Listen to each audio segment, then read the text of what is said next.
کچھ دیر بعد امتل بولی، کیا اچھا ہوتا سری نگر بھی ہمارے پاس ہوتا، جھیل ڈل دیکھنے کا مجھے کتنا شوق ہے۔ عاطف نے جواب دیا، امن کے نام پر ہم نے ہمیشہ نقصان اٹھایا، سیز فائر نہ ہوتا تو سری نگر ہمارا تھا۔ یہ تو سیاست ہوئی نا، امتل بیزاری سے بولی، سیاست کی باتیں نہ کریں، یہ سیاست ہی ہے نا جس نے زمین کو ٹکڑوں میں بانٹ دیا ہے، جغرافیائی حدود کھڑی کر دی ہیں، دریاؤں کے حصے بکھرے کر دیے ہیں، قومیت کا راگ الاپا ہے۔ کتنا غیر قدرتی ہے یہ سب کچھ۔ اپنی سرحدوں سے باہر نکلو تو پاسپورٹ بناؤ، انسان کو انسان سے ملنے سے روکا جاتا ہے، کیسی کیسی حماقتوں کی بھرمار ہے یہاں۔ اب ہم کافی نیچے آ گئے تھے، سامنے دریا کا پل اب بالکل واضح نظر آ رہا تھا۔ عاطف نے کہا، یہ بلند و بالا پہاڑ اور ان کے سینے میں یہ کھلی ہوئی سڑکیں انجینئرنگ کے شاندار کارنامے ہیں۔ میں نے کہا، انسان ان سب سے زیادہ شاندار ہے۔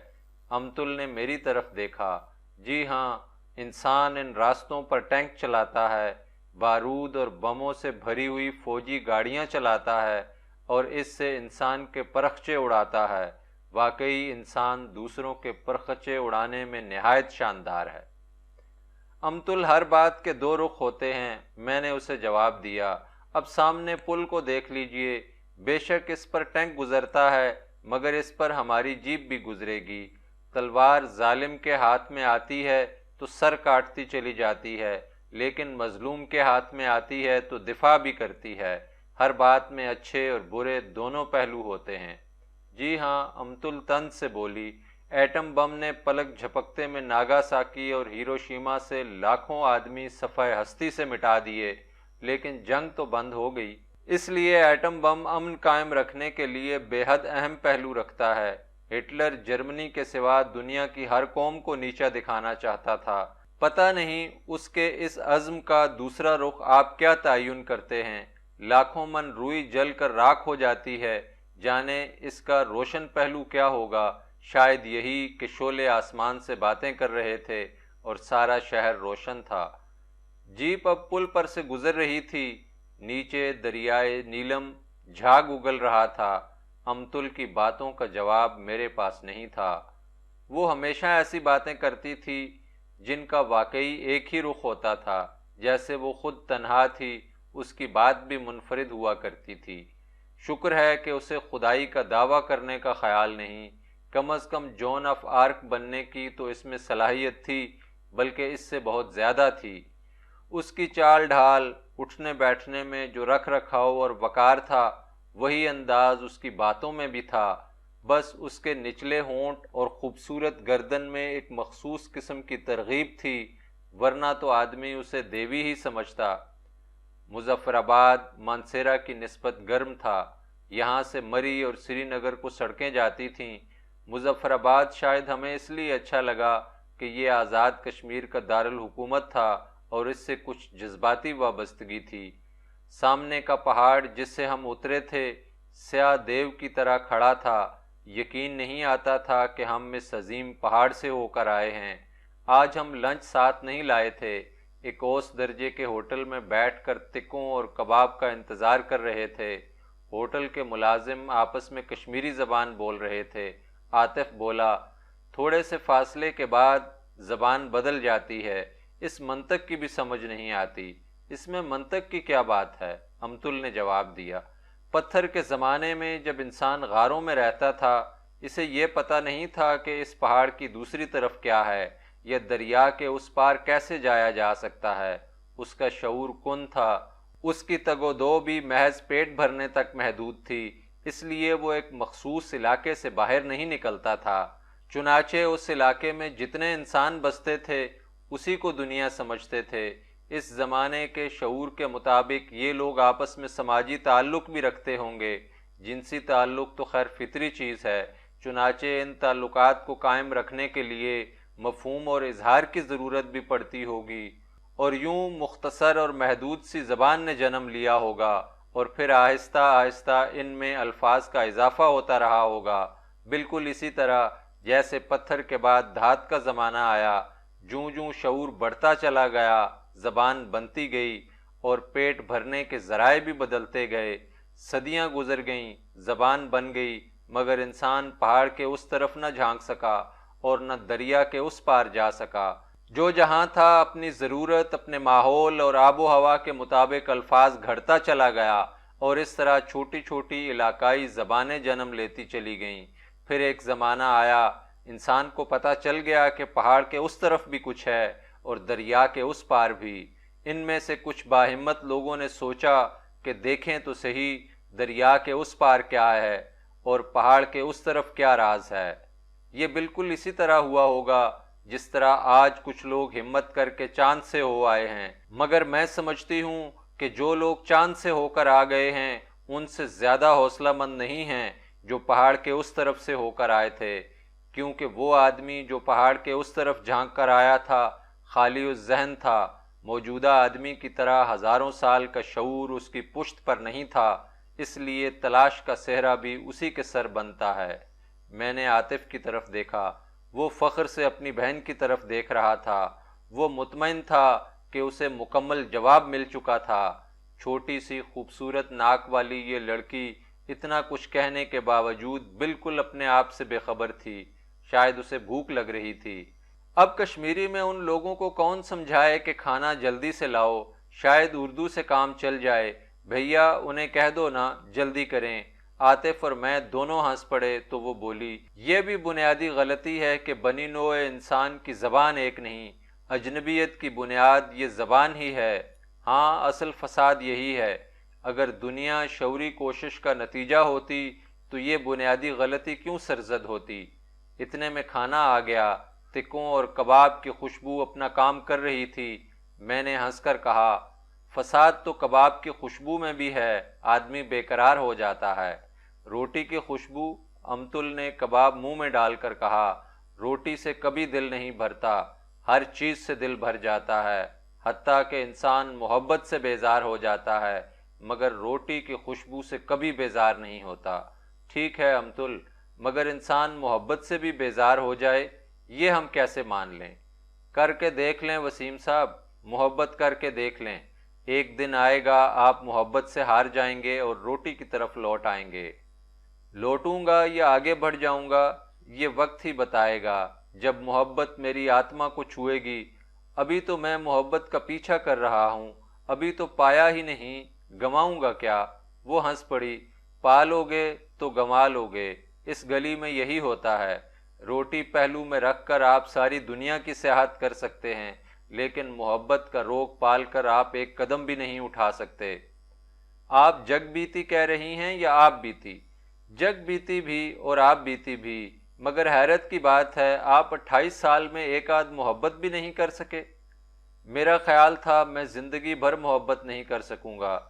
میں بہت خود غرض آدمی تھا، مجھے اپنی ذات کے سوا ہر چیز ہیچ نظر آتی تھی، لیکن میں بالکل اچانک بدل گیا ہوں۔